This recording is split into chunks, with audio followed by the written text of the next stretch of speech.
Ali Osman'la? Bizle telefonla görüştükten bir 5-10 dakika sonra görüştüm. Durumu izah ettim. Bir de onun patronu var. Zeynep'in diye bir arkadaş. Evet. Onunla konuştum. Dedim ki bu Cihan'ın satıcısı test konfirması, onunla irtibata geçin. Bunları söyledim. Hı hı. Onlar nerede? Test konfirması bu tezgah satışını durdurmuş. Evet. Ayrıca Çinli Rational firması da CMM üretmeyi de durdurmuş.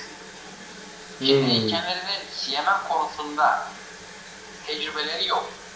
Rational firması bunu, o parçayı gönderebilecek mi? Sorun olan kısım bu. Çünkü o bölüm kapandığı için. Diyorum ne olacak? Makine diyor perte çıkacak diyor. Yani başka yapılacak bir şey yok. Ya da o parçayı Çin'de bir yerde bulunması lazım yani. Bu graniti o ölçüde üreten kimse, ama bunlar işte çok zor işler yani. Tamam, sıkışırsa biz de, benim partner firma bu arkadaş o parçayı takabilir. Sıkıntı yok ama o parçanın temin edilmesi, teyit edilmesi lazım. Peki bu parçayı biz ürettiremez miyiz? O parçayı üretiremezseniz bulamazsınız da. Anladım. Yani her firma, her CMM firması granitçi ürettirir. Yani tamam, Çin'de bu çok ama astar yüzünü geçer mi bilmiyorum. Yani uğraşırlar mı, uğraşmazlar mı? Yakın bir parça var mıdır buna peki? Yok, olmaz. Yani bu hiç doğru ölçmez mi şu anda? Şu anda ölçmez. Niye? Hiç hava vermeyin. Elinizi köprünün sol üst tarafına biraz şey yapın, baskılayın. Ölçünün nasıl şaştığını göreceksiniz. Anladım. İş durum böyle. Yani siz istiyorsanız şey arayın, Ali Osman'ı arayın, ne olur değil. O firmayla irtibata geçtiğiniz değil yani. Tamam. Ali Osman'ın numarasını bana bir atabilir misiniz size zahmet? Tabii ki. İlker Bey. Gönderin. Teşekkür ederim. Sağ olun. Estağfurullah. Kolay Sağ gelsin. olun. Evet.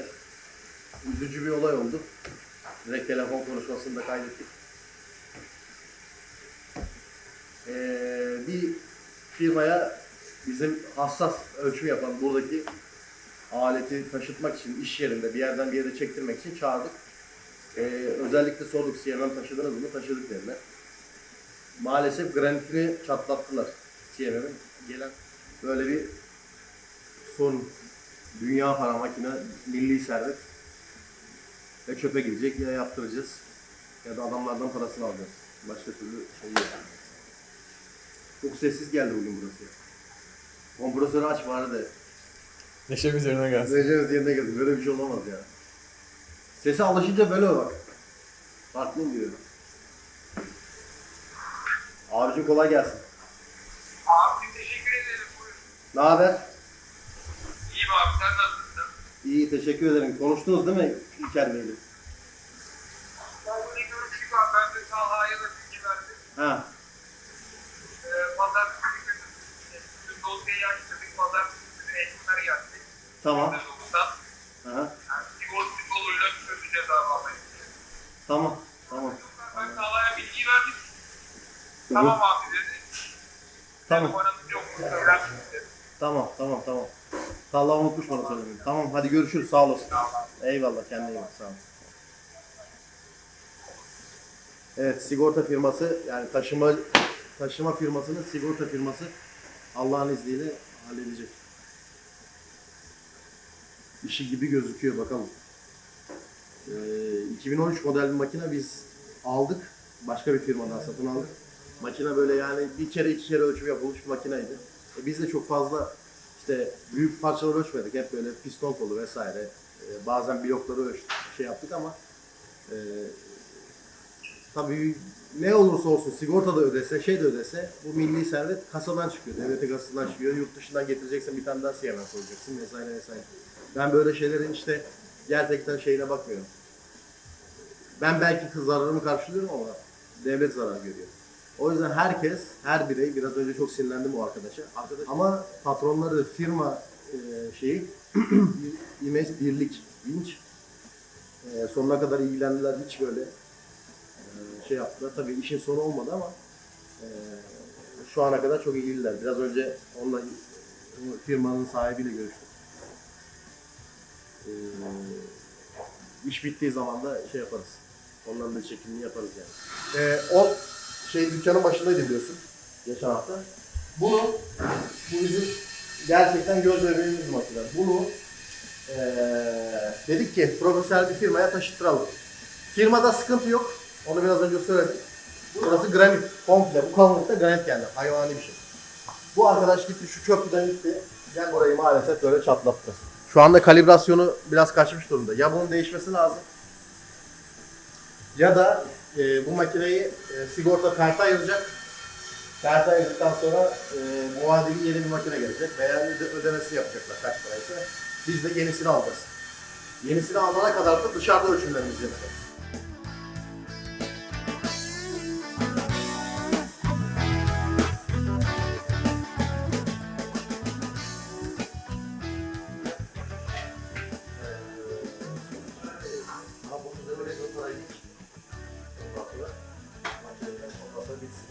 Şuralara da geçersin. Sonra tekrardan boyaya gireceğiz. Boyaya girdikten sonra bu manifoldta içini kesip, içini yaptık.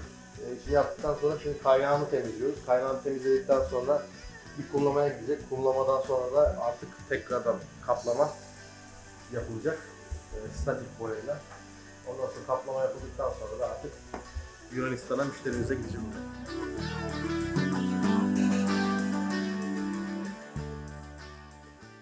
Şu hareketi yaparken mesela şurası kapanma rampası diye geçiyor. Şu hareketi yaparken normalde egzoz en alt noktaya iniyor. Yani patlama gerçekleşti. Patlama gerçekleştikten sonra o piston ivme kazanıyor. En alt noktaya indiği zaman 180 derece. Burası alt ölü nokta diye geçiyor. Ondan sonra yukarı çıkış yapıyor. Normalde fabrikasyon egzantrikler buralarda değil de 184-190 dereceye doğru, yani aşağı 180'den tamamladı, biraz daha sıkıştırma yapıyor doğru yukarı doğru. Yani o içerideki yanlış Tam olarak gaz yanmıyor da biraz daha iyi yakmak için Evet. sıkıştırıyor.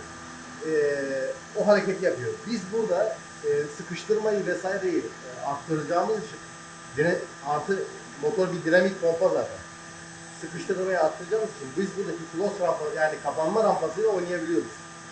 O da işte daha erken açılmasına ve gazın daha erken boşalmasına, yani atık egzoz gazının daha çabuk boşalmasına gibi bir durum. Bizim oynadığımız yer de orası yani.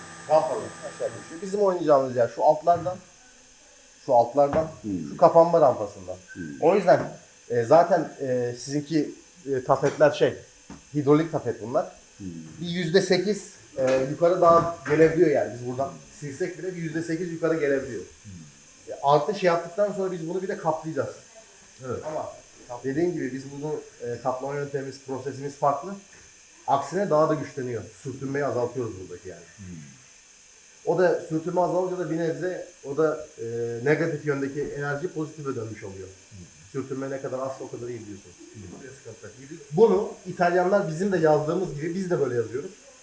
Hemen göstereyim bize Geldi mi Yay geldi. Yay şapkası burada. Şimdi bunu da buraya koyalım. Nasıl? Çıkardım. Çok yakın, görüyor musun? Evet. Bu bizdeki yay. Bu da senin yay. Hemen şapkasıyla da test ediyoruz. Çok büyük, çok fazla hareket etmemesi lazım. Yayların hayırlı olsun. Teşekkür ederim. Bak, bu çok büyük bir şeyden kurtaracak şimdi bizi. Tamam, test edeceğiz ama şimdi bu yayın mesela, onu da göstereyim size. Ben böyle yaparken anlatmayı da seviyorum. Şimdi biraz önce ölçtüm, biçtim göz kararıyla, şu yay biraz daha uzun. Ama bu yayla bu yayın farkı, şimdi bu yay böyle mesela elle bunu böyle kapatabilirsiniz. Şimdi bunu bir deneyin. Bir de şimdi bunu deneyin. Bu daha sert bir yer. Evet, sert. Bunun bu yaydan farkı, sert olmasının sebebi malzemeyle alakası değil, materyalle alakası değil. Tamam, materyal bunun çok kaliteli. Şimdi bu 3.2 Busto yayı, V6 Alfa Romeo, efsane bir otomobilin yayları. Bu da bizim K serisi yay. Bu yay buna kullanılır mı? Evet, kullanılır. Bizim burada arkada da gösterelim, yay tansiyon aleti var. Yay tansiyon aletiyle bunları yapacağız abi. Kontrol edeceğiz. Aralıklarını kontrol edeceğiz. Bunun oturma şeyini hesaplayacağız. Ondan sonra da bunun açma şeyleri belli zaten. Bunun da açma değerlerine bakacağız. Bunun lift değerlerine bakacağız. Lif değerlerine baktıktan sonra bu olur. Ama tecrübeyle yıllardan beri sabit bu yay olacak. Benim şimdi sulaplarım da hafifliyor yalnız. Evet. Orijinal sulaba göre yeni yapacağımız sulaplar daha Evet, hafif olacak. daha hafif olacak ama şimdi şöyle. Yayın da daha sert oluyor olması aslında oradaki şeyin tepkimenin çok Tabii. ne derler agresif olmasına sebebiyet vermeyecek. Verecek ama yani bu sizin hissedeceğiniz gibi böyle patır kütür yapacak bir şey agresif değil. O agresiflik siz mesela onu yaşayacak olan şöyle yaşarsınız, gaz tepkimesini yaşarsınız onu. O yüzden çok böyle hır çalışmaz. O Aslında anlattım. zevk alır mı? Evet, zevkli bir şey ama bu egzantrikler bunu yaparsak tamamen böyle aptal çalışma böyle Aynen. sersem sapıldak şey. o herkes sever onu. Yani. Ben onu şey yapıyorum, çay kahve içiyorum yani böyle. Ha. Bir tane üniversitede arabam vardı. Egzantrikleri de kendimiz yapmıştık o zaman. Böyle karşısına geçip araba çalışıyordu. Rölantide çalışırken. 1100 lira rırt böyle çalışınca zevkli olur o. O da o böyle. Başka neye bakacaktık? Kapaklara bakalım. Kapağı getir bir tanesini. Akif. Bir de bu sulaplardaki kullanacağın şey ne olacak? Malzeme mi? Malzeme. Nimonik. 12-13 tane kalemden oluşuyor. Farklı şeyler. Nimonik malzeme. Yani emme ve egzozda aynı malzemeyi kullanıyoruz. Normalde emme tarafında %9 krom falan kullanırlar. Biz emmede de %22 krom malzeme. Yani nimonik malzeme. İşte vanadyum var içinde biraz da. Vanadyum girdiği zaman vanadyum en sağlam, yani en sert metallerden bir tanesi. İçinde vanadyum var. Esas sorduğum var işte. Hani Evet. vanadyum var mı? Var. Vanadyum var orada. Nimonik'te var. Zaten bir Ya titanyum var. bazı firmalar şey yapmıyor, kullanmıyor da. Zaten sizde bir titanyum var. Bir işte o vanadyum karışımlı olan var. Bir de renk olarak siyah olan, kahverengi olan, sarı olan. Üçü birbirinden farklı galiba. Aynen bu mesela işte bu benim yeğenimin ismiyle adlandırdığım. Onun adı da Kaan. Evet. Kaan Güvenir Alp. KGA 5000.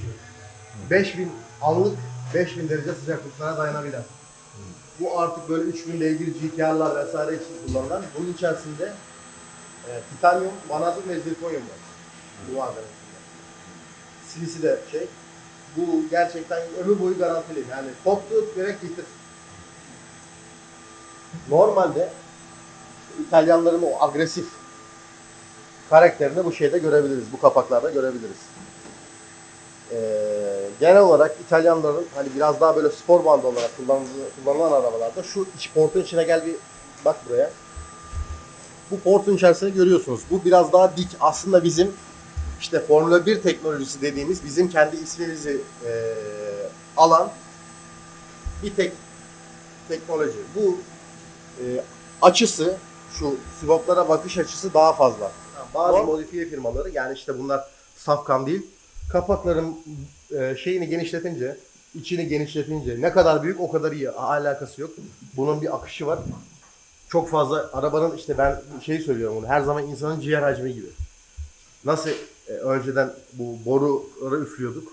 Küçük boruyu üflerdik, içine kağıt koyar, hızlı ileri giderdi. Bir akıllık yapardı birimiz içimizden. Herkes, bütün çocuk yapmıştır. Bir kalın boruyu alsam, kalın yapsam daha hızlı gider olayı. Aslında senin ciğer hacmin onu itmeye yetmiyor. Yetmeyince de o kağıt önüne düşüyor. Burada da aynı hesap. Bu aracın bir hacmi var. Çekebileceği bir şey var. Çünkü süpürme alanı belli bunun. Ne kadar da sıkıştırmayı arttırırsanız arttırın. Tamam, sıkıştırma çok büyük bir etken. Ama bir yandan da bu süpürme alanını da hesaplamak lazım. Ciğer hacmi yani dediğimiz. O yüzden de açılar her zaman daha önemlidir. Genişletmekten. Mesela K serisi çok yapıyoruz biz. Dünyada gezin. Bütün firmalara bakın ama bizim yaptığımız K serilerinden çıkan tipik bir ses vardır. Böyle ses hızını geçen, motorun içinde ses hızını geçen hava hızları. Yani bizim böyle bir videomuz var. Bir tane böyle K serisi aracı yapmıştık. 1.8 litreye düşürmüştük 2 litreden. Desktop yapıp. Gerçekten de yumuşak havada böyle uçağın giden sesi, önüne sesi çıkar. Havanın yarılma sesi. O da artık hızı aştığını gösteriyor. Bu aracı yapacağımız modifiye şu. Yan modaları dolacak. Bizim anlattığımız sistem gibi. Egzantrikler regrind yapılacak. Çok ufak bir oynama. Yani bu aracın istediğimiz şey 300 bandı. Ama her devirde aynı beygir. Yani gaza bastığında Aynı beygir vites attığında yine aşağı yukarı bir yani %30'luk bir dilim arasında oynaması. O da yani 500 beygirlik araba yani tabiri caizse bir araba 500 beygir, bir araba 300 beygir ama bir araba öbürüne geçiyor. Çünkü ama diğer araba bir yerde 500 beygir. İşte 8000 devirde 500 beygir. Ama bu araba 300 beygir 8000 devirde, 6000 devirde yine 300 beygire yakın gibi. Yani bu böyle bir power rank. Zaten 300 beygir değil ama yakın. O da aracı her viteste stabil gitmesini olanak sunuyor. Evet, kapak yapılacak. Kapak yapıldıktan sonra swaplar büyüyor. Farklı swaplar kullanacağız. Bizim Nimonic serisini. İşte yayları burada hemen sizin gözünüzün önünde bulduk. Bunun testleri var. Testlerini de yapacağız. Orada da kediler birbirine dalıyor. Bu şekilde bir modifiyesi olacak. Tabii bunların farklı teknolojileri var. Mesela egzantrikler DLC kaplanacak. İşte swaplar bunda kaplanmıyor ama işte Nimonic swaplar vesaire vesaire yaylarımızı saydık. Bu şekilde 240 beygir değil mi? Standartı şu an değil. Yani aşağı yukarı 300 beygir bandına bu araç yaklaşacak ve sağlıklı uzun yıllar kullanacak Allah'ın izniyle. Bu şekilde. Normalde sekman atmayacaktık. Şimdi bir de onu konuşmamız lazım. Evet. Segman ağızlarını özel yapmamız lazım. Bu araçlarda segman ağzını kapalı yaparsak şişiriyor segmanı. Şişirince de bu sefer komple yol yapıyor, çiziyor. Gömleği. Evet. Onu göre hesaplayıp segman ağızlarını biraz yapmamız lazım ki yerleştiği zaman segman kapatmasın. O segman kırmasını da sebep oluyor. Yani bunlar hep altın değerinde bilgilerdir aslında alıp kullanabilen. Segman gene orijinalinin aynı malzemesi mi olacak yoksa bir Yok o üstüne segmanlar gayet güzel. Ayrıca de farklı ıssal işlemle kaplama şeyleri var yani. Değişik segmanlar. Ben test ettim, kullandım. Dyno'da da test ettim. Motor dynosunda da test ettim. TÜBİTAK'ta da test ettim. Hiç sıkıntı yok yani. Benim bir tane videom var TÜBİTAK'ta. Orada Biliyorum motor testi var. yani motor testi Motor var. bağlı, Motor ceketli bağlı, meketli yani, aynen, falan aynen. böyle gayet. Evet. Orada TÜBİTAK'ta olunca öyle gitmek lazım. Eşofman kabul etmez olur. Eşofman kaldırmıyoruz. Nereye geliyorsun? Yani devlete gidiyorsun ya, o yüzden şimdi devlete gidince saygı olmak lazım. Anlatınca bak bugün Türkiye'de artık böyle işler yapılıyor yani. Hani bu başka bir boyuta geldi yani. Türkiye'de de çok acayip işler yapılabiliyor. İlla yurt dışına bağımlı değiliz yani İngiltere'ye. Hiç İtalya'ya, bağımlı değiliz, buradan gönderiyoruz yani. Tabii. O zaman tamamdır. Bu sizin soracağınız başka bir şey var mı? Yok. Bu araba daha Her güzel. şey teşekkürler. Esas Sağ ol, daha abi. bir şey yapmadık, yapacağız ama. Görüşürüz. Güzel bir şey olacak. Şimdilik hoşça kal. Hoşçakalın. En kısa zamanda teslim edeceğiz. Tamam. Telefonlaşırız. Tamam abi, ben seni geçireyim. Sağ olun, var olun. Teşekkürler. Kendinize iyi bakın.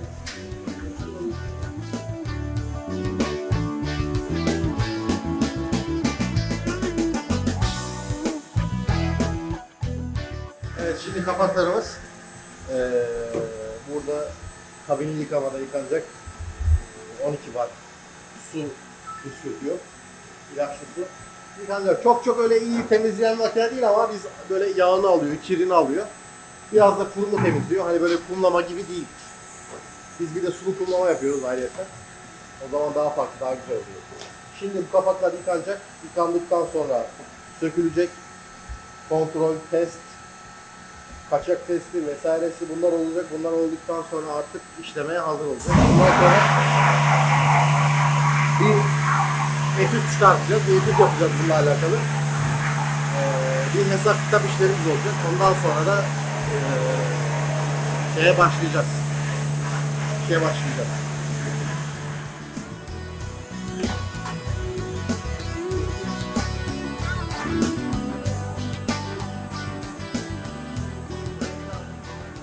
Bu 3.2 kapakların bir özelliğini göstereyim. Fabrikadan bu kapaklar yapılırken görüyorsunuz buralar CNC ile işlenmiş, finish atılmış yerler.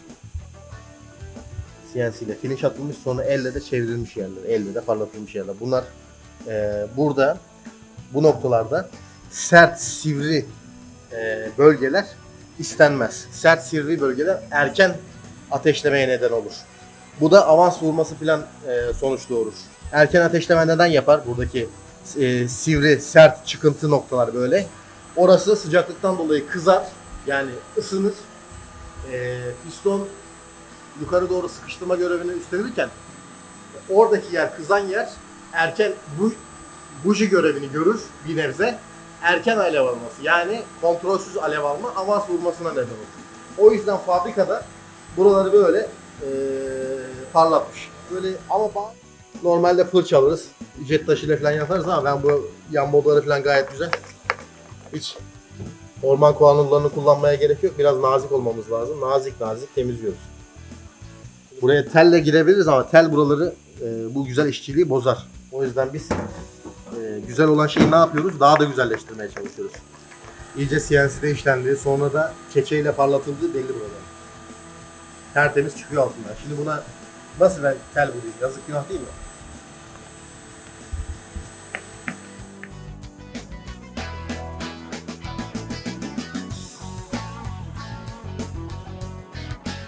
Allah'ını seversen bezciden bez alıyoruz.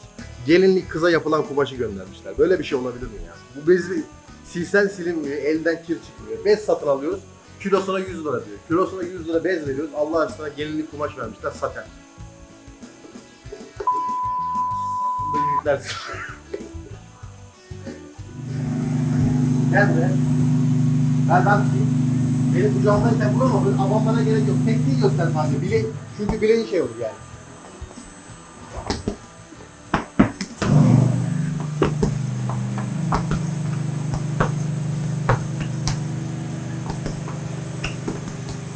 Tamam. Gayet iyi değil mi? Herhalde sen abanıyorsun. Abanma oğlum, karşıdaki baban. Tamam mı? Karşıdaki mi?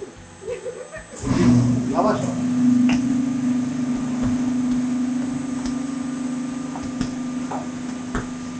Abanma lan! Canım acıyor. Herhalde kahve falan içiyorsun. Annen sonra bana şey yapıyor. Orada videoda görmüş. Öbür videoda çektin ya sen. Geçen haftaki video var ya. Şimdi bu pazar günü yayınlandı. Arka taraf, tamam babacığım bir şey demiyorum, suçlamıyorum oğlum. Benim için bir sıkıntı yok. Ben annenle öyle şey yapmam. Ondan içeceğinden de bir bok olmaz. Ama orada seni videoda kahve koyarken görüyor. Yakalanıyor orada. Oradan Video mı izlerken çözüyor? yemin ediyorum. Video izlerken yakalanıyor. Video izlerken yakalıyor arkada fonda. Bir de devamlı kendine çay kahve dolduruyor. Yani bu biraz çay hastası. Annesi alıştırdı bunu. Devamlı çay şey yapıyor, getiriyor evde. Ondan sonra bu da böyle çay, hep çay doldururken videolarda hep böyle çıkıyor yani. Bu sefer de Nescafe ile yakalandı. İlber evde kahvaltı yapıyor. Eğer kahvaltı yapmadı. İlber kahvaltı yaptı. Ondan sonra salam ekmek, meyve suyu. Ben salam ekmek, meyve suyu. Ben öğle yemeği yiyemedim. 2 metreyim, 130 kilo şeyim var. Bu arkadaşlar nasıl bir enerji üretiyorlarsa maşallah. Ondan sonra öyle, tabii yiyen adamdan korkmayacaksın. Dedem öyle der. Yesinler yeter ki ya. Canımız ciğeri bulur. Bir gidelim gösterelim böyle vesaire diye bantlayıp ondan sonra olur derlerse büyük ihtimalle olur derler. Buna boyu tutar derler. Evet. Boyu atarlar. Ondan sonra da lazerciye gönderelim. Tek o tapanın nereden aldığımız yer önemli abi o tapanın. İmes'te sanayide buluruz ya. Sanayide garanti vardır abi de işte nerede bulacağımız mesela. Onlar da Aslan kaynağı aldığımız... gitsen mesela orada Aha. yönlendirirler. Muhakkak bir yere gönderirler. Aynen. De. Bir de orada tapa aldığımız zaman da sayılı almamız lazım. Anladın mı? Sayılı almamız lazım. Şimdi bu şeyleri bir de, yani bak onu da yazayım buraya da. Şu şeyleri ne yaptık? Dökümler ne oldu?